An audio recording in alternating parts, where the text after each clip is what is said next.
Good evening and welcome to 2020. Deborah Roberts joins me because Elizabeth Vargas is on maternity leave.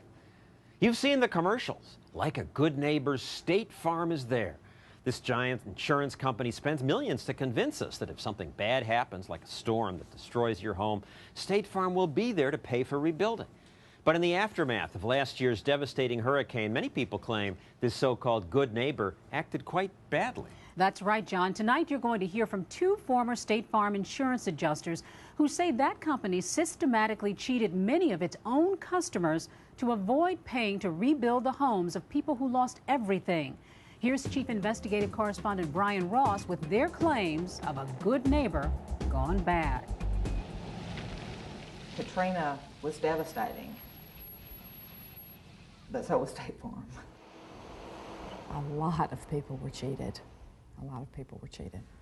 They wanted the people to know that we had arrived. And these two sisters say they saw the cheating firsthand as independent adjusters working exclusively for State Farm Insurance. For all the world, you were State Farm. We're State Farm. Tonight, Corey Rigsby and her younger sister, Carrie, are speaking publicly for the first time about what they say went on inside the country's largest insurance company. Until this storm, we were very proud to work with State Farm, and we did believe they always did the right thing. We've never seen any kind of activity like this. What they say they saw at State Farm's Katrina offices in Mississippi was supervisors demanding that damage reports be buried, replaced, or changed so that insurance claims would not have to be paid. We realized this is widespread.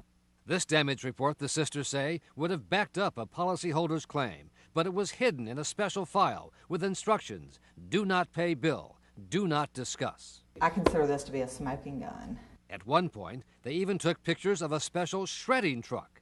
State Farm says it shreds documents to protect policyholder privacy. The sisters believe it was done to destroy key documents. We felt, I think shock was at first, because State Farm to put themselves out there for fraudulent activity like this is huge, knowing that they could get caught. The Rigsby sisters' allegations, if proven, would support the suspicions of thousands of homeowners along the Mississippi Gulf Coast who have not been able to get the insurance money to rebuild their homes. State Farm covers almost a third of the homeowners in this area, and in lawsuits, many accuse it and other insurance companies of wrongly denying or lowballing their claims. It's cruel, and it's fraud, and it's every damn thing bad I can think about it. This was the front porch, these stanchions. Retired Dr. Wesley McFarland says he was outraged to be told by the State Farm adjuster he would collect nothing for the total loss of his $400,000 home where his family had lived for decades. Devastating news for him, and especially for his wife, Rosemary. And she just sat there and she cried a little bit, and she said, well, what are we going to do? The Winds, refugees from Vietnam who scrimped and saved to make a home for their 3 children, got the same devastating news from State Farm. When I was told that they denied my claim, I came out here and I cried. I sat on this one right here, and I cried until 3:30 in the morning. Wind damage is supposed to be covered under State Farm policies, and during Katrina, there were gusts of up to 145 miles an hour. But water damage is not covered. The Rigsby sisters say what they discovered was that State Farm did whatever it could to find the damage was caused by water, to avoid having to pay. So as long as it's water damage, As long as it's water, they're very happy. They're very happy. But if it's wind damage, then everything changes. Then they're on the hook. Exactly.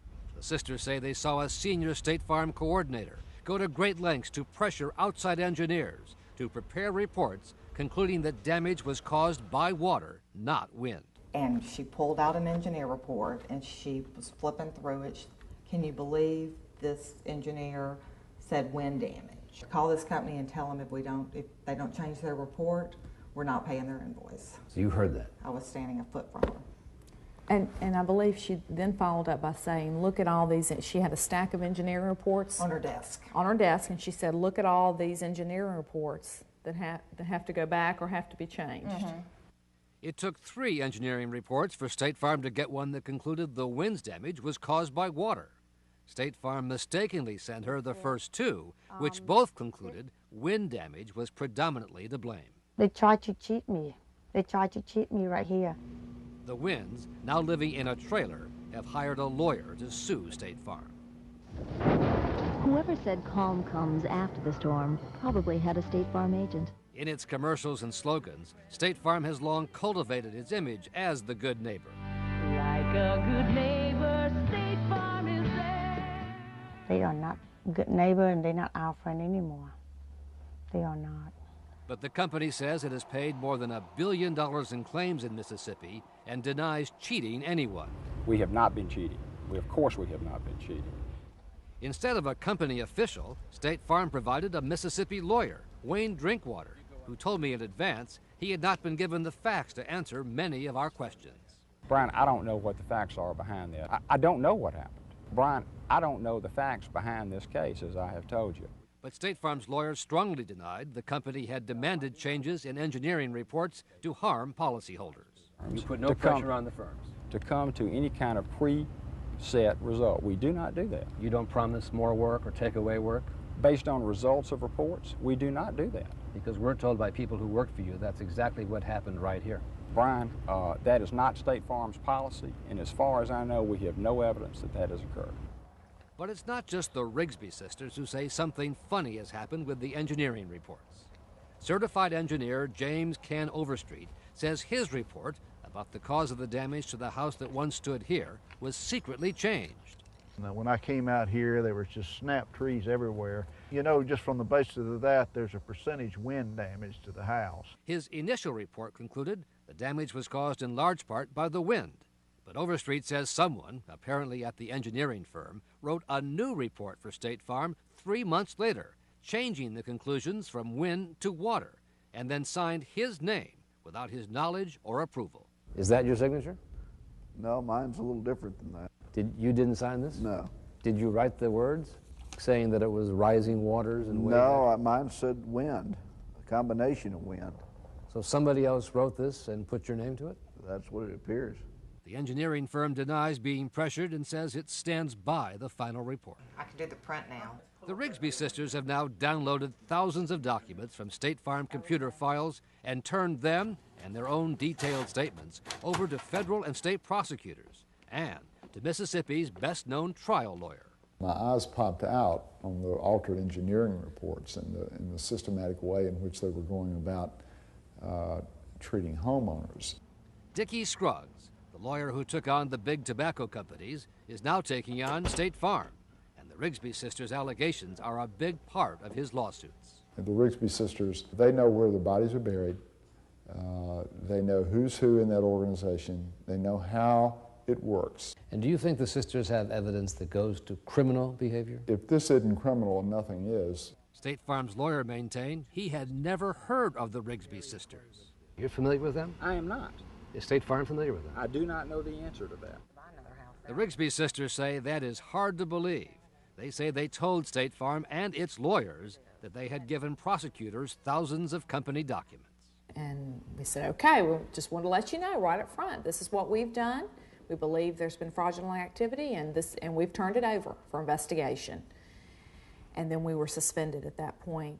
For the Rigsby sisters, turning against State Farm was a big decision after working for the company for more than 8 years.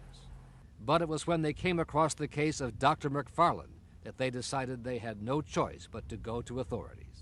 And I had to be the one to tell them that we would not pay them any money for their home. And you felt you were doing wrong? Oh, absolutely. It was gut-wrenching. It was horrible. It was wrong, and we were hurting him, and we didn't have to.